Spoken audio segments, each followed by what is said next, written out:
Hi అండి, welcome to my channel series kitchen. ఈరోజు chicken biryani ఎలా చేయాలో చూద్దామండి కుక్కర్లో ఈజీగా. దీనికోసం ముందుగా ఒక 30 కేజీ చికెన్ తీసుకున్నాను. నేను బాగా వాష్ చేసి పెట్టుకున్న తర్వాత స్పైసెస్ అన్నీ యాడ్ చేసుకుంటున్నాను. కొంచెం పసుపు, సరిపడా కారం, కొంచెం సాల్టు, అదే చికెన్కి సరిపడగా వేసుకుందామండి. తర్వాత బిర్యానీలో సరిపడగా వేసుకుందాం. చికెన్కి సరిపడా స్పైసెస్ మాత్రమే యాడ్ చేసుకోవాలి. కొంచెం అల్లం వెల్లుల్లి పేస్టు, ఒక నిమ్మ చెక్క, ఒక కాయలో హాఫ్ అయితే సరిపోద్ది. వేసి కొంచెం గరం మసాలా కూడా వేసుకుందామండి. ఇది ఇంట్లో తయారు చేసి పెట్టుకుంటాను నేను, అదే వాడుకుంటాను. వేసి బాగా కలుపుకోవాలి. చికెన్ మొత్తం మసాజ్ చేసుకుంటూ కలుపుకోవాలండి. నేను కుక్కర్లో ఈజీగా చేసి చూపిస్తున్నానండి. బ్యాచిలర్స్ కూడా ఈజీగా చేసుకునేటట్టు, వంట రాని వాళ్ళు కూడా చాలా ఈజీగా చేసుకోవచ్చు. అలా చేసి చూపిస్తున్నాను కుక్కర్లో ఈజీగా అప్పటికప్పుడు. దీన్ని ఇలా కలుపుకున్నాం కదా, మూత పెట్టేసి ఒక 2 అవర్స్ పక్కన పెట్టేసుకోండి. చూడండి, మూత తీసి చూసిన తర్వాత ఇలా నాని ఉంటుంది. తర్వాత కుక్కర్ పెట్టుకుని కొంచెం ఆయిల్ వేసుకుందామండి. ఇది ఎంతో ఈజీగా రెడీ చేసుకోవచ్చండి. చాలా ఈజీగా నేను అప్పటికప్పుడు చేశాను. హోల్ గరం మసాలాలు వేసుకోవాలి, బిర్యానీ మసాలాలన్నీ. షాజీరా, బిర్యానీ ఆకు, లవంగాలు, యాలకులు, బిర్యానీ ఫ్లవరు, ఇవన్నీ వేసుకోవాలి. వేసుకుని బాగా వేయించుకుందాం. ఇది మంచి సువాసన వచ్చేదాకా వేయించుకుందాం.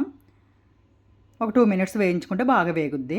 తర్వాత ఇందులో వెజిటేబుల్స్ ఏం అవసరం లేదండి. చికెన్ బిర్యానీ మూల ఒక ఆనియన్ ఇలా చీరికలు చేసి పెట్టుకున్నాను, ఒక 4 పచ్చిమిర్చి చీరికలు చేసి పెట్టుకున్నాను. అవి వేసి వేయించుకుందాం.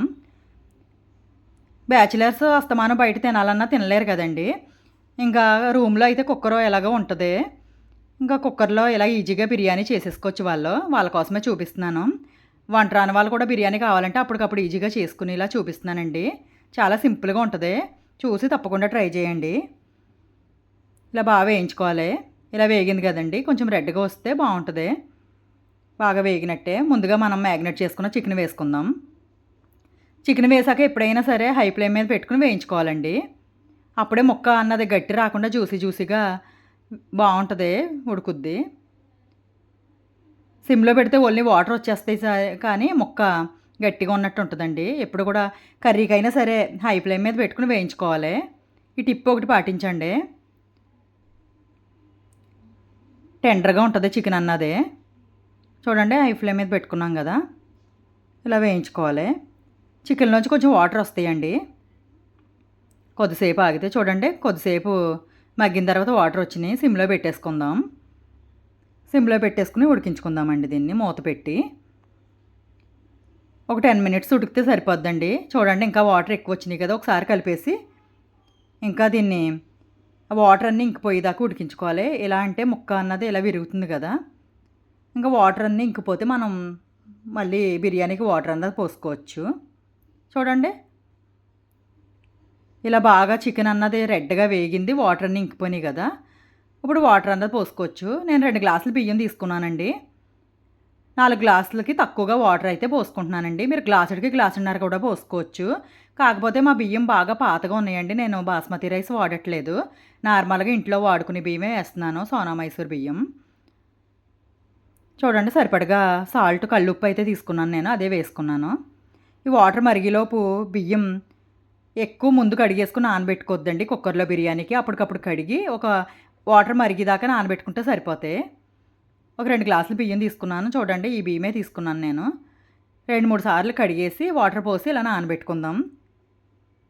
మనం వాటర్ మరిగేటప్పటికి నానితే సరిపోతాయండి. కుక్కర్ పెట్టుకుంటున్నాం కదా, మెత్తగా అయిపోద్ది ఎక్కువ నానితే. చూడండి, మూత తీసి చూస్తే వాటర్ కూడా మరిగిపోతున్నాయి కదా. ఈ బియ్యం వేసేసుకుందాం. ఈ బిర్యానీ అన్నది ఎంతో సింపుల్గా తయారు చేసుకోవచ్చండి. మా పిల్లలు ఈవినింగ్ టైంలో అప్పటికప్పుడు అడిగితే నేను అప్పటికప్పుడు చేశానండి. నానబెట్టి టైం కూడా లేదు. చికెన్ ఒక 1 అవర్ మాత్రమే నానబెట్టుకున్నాను. ఇలా ఒకసారి కలిపేసి మూత పెట్టుకుందామండి. ఇది 3 విజిల్స్ వస్తే బిర్యానీ రెడీ అయిపోయినట్టే. బ్యాచిలర్స్ అయితే చాలా ఈజీగా తయారు చేసుకోవచ్చు. టేస్ట్ కూడా అంతే బాగుంటుందండి. ఇది విజిల్స్ అయిపోయాక ఒక 10 నిమిషాలు అలాగే వదిలేయాలండి తీయకుండానే. తర్వాత ఒక 10 మినిట్స్ అయ్యాక తీసుకుంటే ఇలాగా సూపర్గా బిర్యానీ అన్నది రెడీ అయిపోద్ది. చూసారు ఎంత బాగా రెడీ అయిందో. ముక్కలన్నీ అడుక్కుండిపోతాయండి, మనం కలుపుకొని తీసుకోవాలి. చూడండి, సూపర్గా బిర్యానీ అన్నది రెడీ అయిపోయింది కదా. మీరు కూడా తప్పకుండా ట్రై చేయండి. ఈ కుక్కర్లో బిర్యానీ అన్నది మీకు కూడా తప్పకుండా నచ్చుతుంది. దీన్ని సర్వ్ చేసుకుందాం. మా పిల్లలకైతే చాలా బాగా నచ్చిందండి. మా ఆయనకి కూడా చాలా బాగా నచ్చింది. థ్యాంక్ యూ ఫర్ వాచింగ్ అండి. Bye bye.